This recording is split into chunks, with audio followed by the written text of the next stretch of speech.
और इसका लेंथ कितना है dx, सब सेम होना चाहिए. तो I can say lambda is dq by dx, or you can directly use this. यहाँ lambda नहीं यूज करना है तो आप डायरेक्टली यहाँ पे आ सकते हो, बट कन्वीनियंस के लिए मैंने समझो lambda लिख रखा है. तो dq is what lambda dx. यहाँ गया. अब इंटीग्रल साइन में 9 जो कांस्टेंट से बाहर आ जाएंगे, 9 कांस्टेंट, 10⁴ कांस्टेंट, लैम्डा कांस्टेंट, वो बाहर ले लिया मैंने. बचता है 1/x². 1/x², if you recall, 1/x² means x raised to -2. इसको इंटीग्रेट करेंगे तो x raised to 2 + 1 और -2 that is -1/x. So this becomes -1/x. And limits, finally you have to put the limits. ये बताओ. तो अब पूरे डिफरेंशियल एलिमेंट्स को आप विजुलाइज करो. ये जैसा एक डिफरेंशियल एलिमेंट है, ऐसे पूरे लेंथ पे ऐसे छोटे छोटे छोटे छोटे एलिमेंट्स हैं, राइट? तो सब एक्सट्रीम वाले एलिमेंट्स में नोटिस करो. एक्सट्रीम मतलब एक ये लेफ्ट एक्सट्रीम और एक राइट एक्सट्रीम. हाँ. लेफ्ट एक्सट्रीम पे ये x की वैल्यू कितनी है? 10. x क्या था? हाँ, तो x क्या था? डिफरेंशियल लेंथ का, डिफरेंशियल एलिमेंट का यहाँ से डिस्टेंस. तो this is differential element at left most, मतलब लेफ्ट मोस्ट एक डिफरेंशियल एलिमेंट, उसका यहाँ से डिस्टेंस 10 सेंटीमीटर है. तो लोअर लिमिट मैंने 0.1 डाला, और बढ़ते बढ़ते राइट मोस्ट पे ये 10 और ये 10 लेंथ दिया था मैंने, तो ये 0.1 और 0.2 हो गया. हाँ समझा सर. राइट. हाँ, तो अभी अपर लिमिट डाला मैंने 1/0.2 प्लस 5, तो -5 -10, माइनस और -10 होगा. तो 10 - 5 कितना हो गया? This is 5. तो 9 × 10⁴. अब बचा lambda. Lambda is total charge by total length. Total charge is 10 microcoulomb by total length is 10⁻⁻1. So 10⁻⁻5 upon 10, this is 10⁻⁻4. ये कैंसिल हो गया. 45 न्यूटन टोटल फोर्स हो गया. Clear? Yes sir. Very good. Now अगर किसी को नहीं आया तो I will explain again, otherwise इससे मिलता जुलता एक क्वेश्चन और लिखता हूँ. आ गया सब क्वेश्चन में.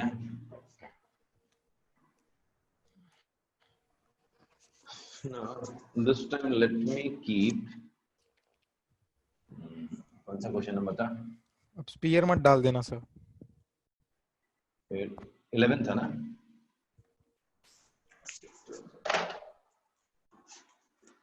इस बार ऐसा लाइन चार्ज डिस्ट्रीब्यूशन रखा हुआ है. ये इसका सेंटर है, परपेंडिकुलर है.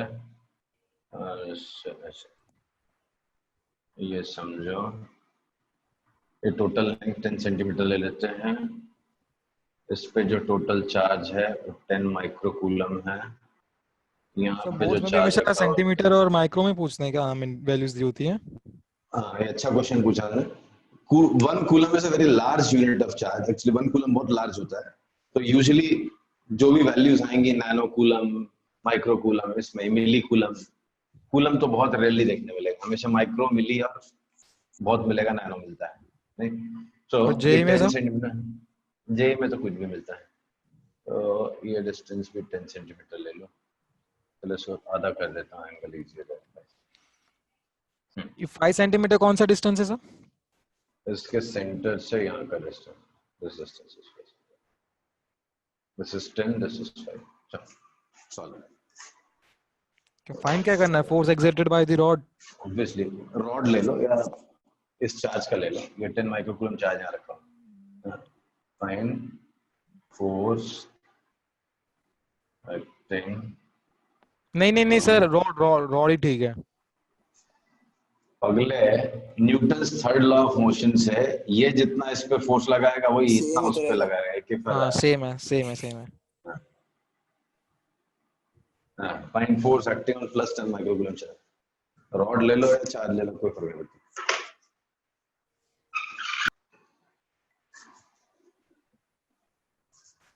सर लिमिट 0 to 5 होगा ना सर?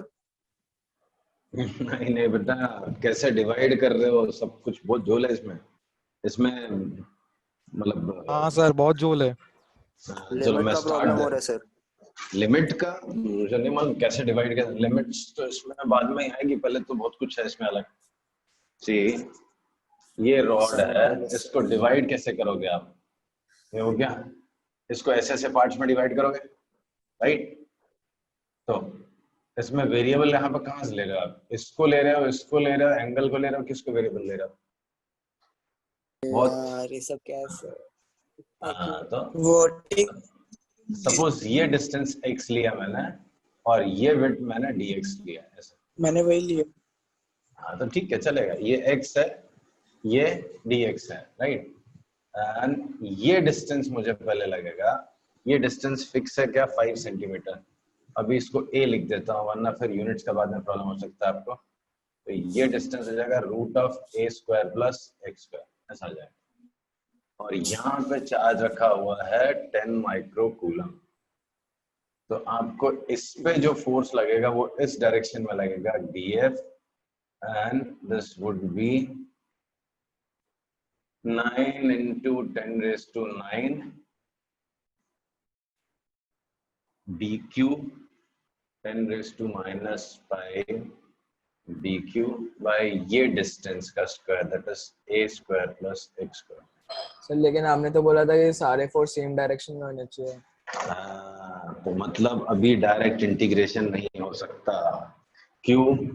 अभी ये जो डिफरेंशियल एलिमेंट है उसका फोर्स इधर है, इसका फोर्स इधर होगा, इसका फोर्स इधर होगा, इसका फोर्स इधर होगा। जितने भी डिफरेंशियल एलिमेंट्स हैं हर एक का जो फोर्स है वो अलग अलग डायरेक्शन में आएगा। तो मुझे इसको इंटीग्रेट करना पॉसिबल नहीं है। तो मुझे क्या करना पड़ेगा? इसको रिजॉल्व करना पड़ेगा। Suppose this angle is theta and this angle is theta. तो इसका एक कंपोनेंट df cos थीटा इधर लग रहा है, df sin थीटा इधर लग रहा है, राइट? अब देखो ये जितने भी डिफरेंशियल एलिमेंट्स हैं इन सबके df cos थीटा तो इधर ही लगेंगे ना, सेम डायरेक्शन में। हाँ इसका फोर्स इधर लग रहा है, df cos थीटा इधर ही आएगा। इसका फोर्स वो df components cos है। थीटा इधर ही आएगा। तो df cos theta will be in same direction for each differential element, right? Variable देखते थीटा हैं। कैसे था? सर अब थीटा को भी बहुत सर x सारे के टर्म्स में वेरिएबल लाना पड़ेगा। मैं सब लेके आऊंगा बेटा, सब लेके, टेंशन मत लो। मैं अभी फिलहाल आपको जो दिखा रहा हूं मैं कि एक मेथड बता रहा हूं, मैं आपको और मेथड बताऊंगा। तो अभी मैंने क्या बोला आपको कि इसके कॉस कंपोनेंट सब एक डायरेक्शन में, ठीक? अब साइन कंपोनेंट्स को ऑब्जर्व करो। इसका साइन कंपोनेंट नीचे, हाँ अच्छा क्या ये फिगर में सिमेट्री है? ये सेंटर पे रखा था मैंने, ये 5 सेंटीमीटर, ये भी 5 सेंटीमीटर था। हाँ सर। तो एग्जैक्टली इसके अपोजिट जो यहाँ पे एलिमेंट होगा उसका जो डीएफ होगा वो इधर होगा। हाँ सर, उसका लेकिन Cancel. ऊपर रहेगा। उसका साइन कंपोनेंट कैंसिल हो जाएगा, मतलब Cancel, sine components will get cancel and सारे। ऑल्टर डीएफ साइन थीटा अरे ये 1 से कम नहीं है सर, तो बोर्ड्स में आना ही नहीं है। For elements, similar question NCERT book में भी है, फॉर एलिमेंट्स इक्विडिस्टेंट। अरे एक दिन में नहीं सीखना बेटा, we have time. Equidistant from centre on either side cancel each other, either side question तो cancel। बहुत ही प्यारा निकाला है सर आपने। अरे भी बहुत प्यारे प्यारे हैं बेटा, भयानक वर्कशीट है इसकी। ये हो गया। अब देखो, तो all I can say sine components का टोटल हो जाएगा 0, तो नेट फोर्स जो बचेगा integral of DF cos theta बचेगा। डीएफ का वैल्यू मुझे पता है 9 into 10 raised to 4 dq upon a square plus x square into cos theta। अभी कितने वेरिएबल होगा? तीन variable. a is a constant है, x वेरिएबल है, q वेरिएबल है, थीटा वेरिएबल है, सारे वेरिएबल अपने को हटाने। तो लेट्स स्टार्ट विद क्यू तो हटा सकते हैं ना लैम्डा वाले से। हाँ सब हटेगा नीचे। अभी चॉइस क्या है? ऐसे में सबसे ज्यादा, मतलब आपके ऊपर कोई भी वेरिएबल रख सकते हो आप, थीटा रखो, एक्स रखो, क्यू रखो, जो मर्जी रखो, बट सबसे कन्वीनियंट होता है इस केस में, because I have done many questions on of this type, तो theta is the most convenient. तो थीटा के टर्म्स में हम सबको लेके जाते रहे। इस ट्रायंगल में tan theta is x by a, नहीं तो x कितना हो गया? 8 tan theta, 8 tan theta, right? Okay, x हट गया, थीटा थीटा ही रहेगा, dq हटाना, तो dq is what? Lambda dx, right? अच्छा, यहां पे dx by d थीटा कितना हो गया? एक कांस्टेंट tan थीटा का डिफरेंशिएशन sec स्क्वायर थीटा। डर लग रहा है? हाँ नहीं ज्यादा नहीं डर, सी x का वैल्यू 8 tan थीटा क्लियर है? समझ गया। dx by d theta differentiating both the sides with respect to theta, ये 11th में भी था मैथ्स में, एक कांस्टेंट tan थीटा का sec स्क्वायर थीटा। तो dx का वैल्यू कितना हो गया? dx का value is a sec square theta d theta. d theta. अच्छा, dq क्या होता है? लैम्डा dx, हाँ तो dq is lambda lambda a sec square theta d theta. d theta. dq गया, x गया, काम हो गया। तो बर्बाद। 9 into 10 raised to 4 dq is lambda a sec square theta d theta cos theta upon a square plus x square. x square is a square tan square theta। ठीक, अब देखो इसमें से a square कॉमन निकाल लो, 1 plus tan square theta क्या होगा? sec square theta. sec square theta cancel. अब देखने में अच्छा दिखेगा। ओ बस Practical। मजा आ रहा है सबको लगता है। 9 into सर जब कांस्टेंट्स कटता बाहर तो निकाल मजा लेता आता है हूँ। सर। 9 into 10 और lambda constant, a constant, A square constant, right? ये सब गया, sec स्क्वायर कैंसिल, अंदर बचा सिर्फ cos theta d theta and theta की वैल्यू sin थीटा। ये 55। यहाँ पे पाई बाय 4 है और यहाँ पे भी पाई बाय 4 है। क्यों? ये 5 ये 5 इसीलिए 5 लिया था मैंने। तो -45 degree to +45 degree, minus pi by 4 to plus pi by 4, ये हो गया। लैम्डा का वैल्यू कितना है? 10 raised to -5 upon 10 raised to -1। ए का वैल्यू कितना है? 5 centimetre, 5 into 10 raised to -2 cos theta का इंटीग्रेशन माइनस साइन थीटा फिर प्लस साइन थीटा -π/4 टू +π/4। ये कितना हुआ? 10 raised to -4, ये गया 900/5 180 sin 45 1/√2 minus of -1/√2। That is root 2. So 180 root 2 is answer. You are So net great, force sir. हाँ क्या? चल तो ये हो गया 180 root 2 आंसर कितना